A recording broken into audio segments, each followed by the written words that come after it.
बच्चों, आज 25 सितंबर 2020 है। आज आपकी हिंदी विषय में जो वर्कशीट है वो निबंध लेखन को है। निबंध लेखन का जो टॉपिक है बच्चों, वो आपके सिलेबस में 10 नंबर का टॉपिक है।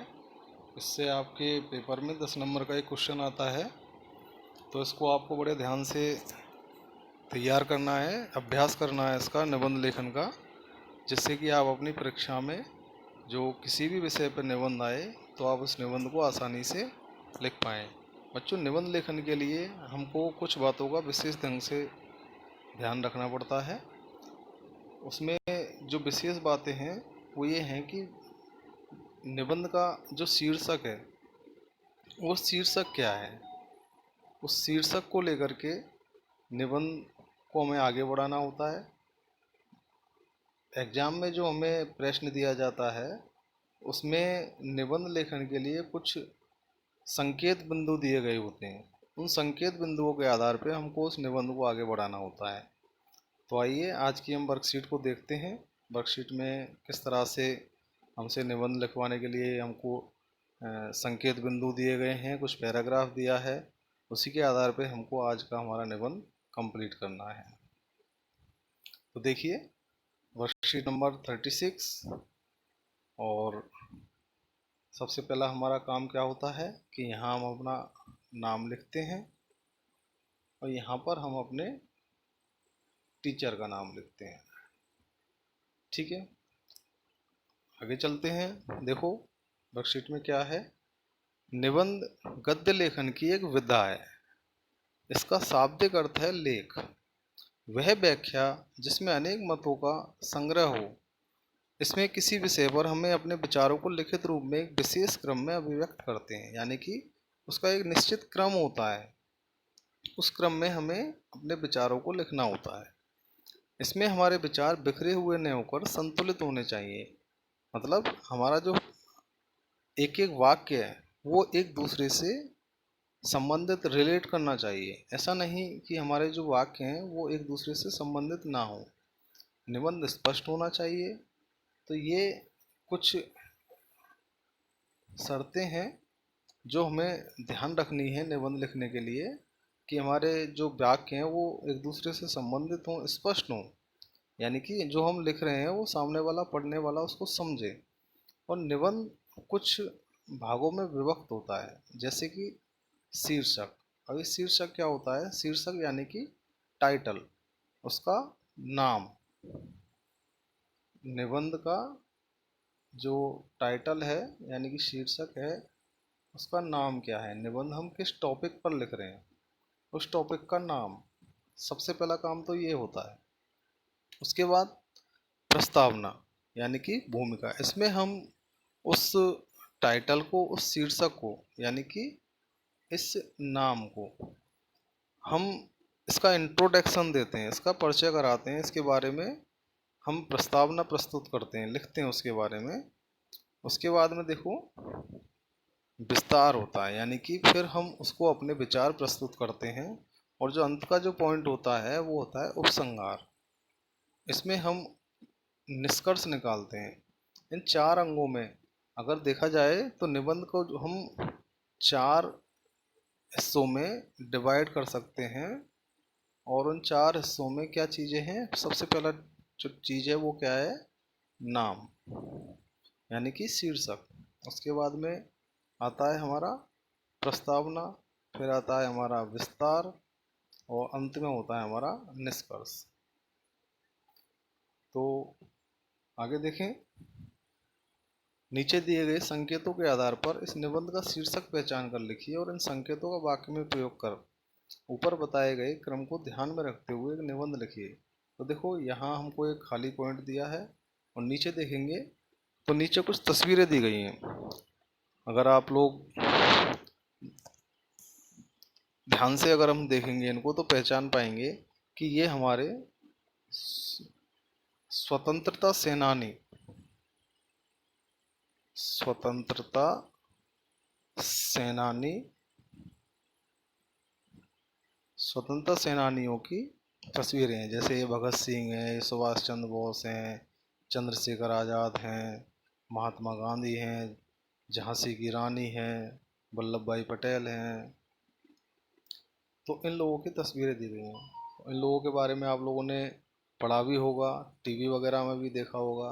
इन्होंने हमारे देश की आज़ादी की लड़ाई में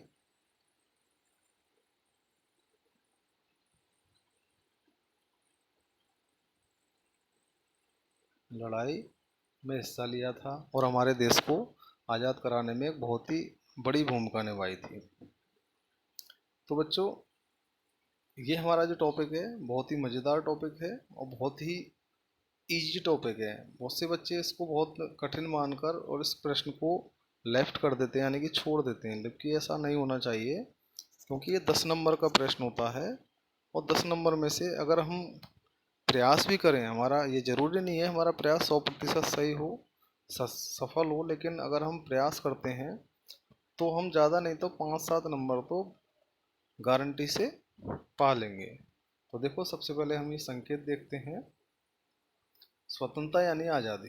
भारत लगभग 200 वर्ष तक अधीन रहा, देश गुलामी से आज़ाद हुआ। बहादुर लोग देश के लिए अपना जीवन समर्पित कर दिया। देश को स्वतंत्र कराने के लिए अंतहीन बलिदान दिए। देशभक्ति और देश प्रेम के लिए उन्हें याद किया जाता है, उनके कारण स्वतंत्र हैं।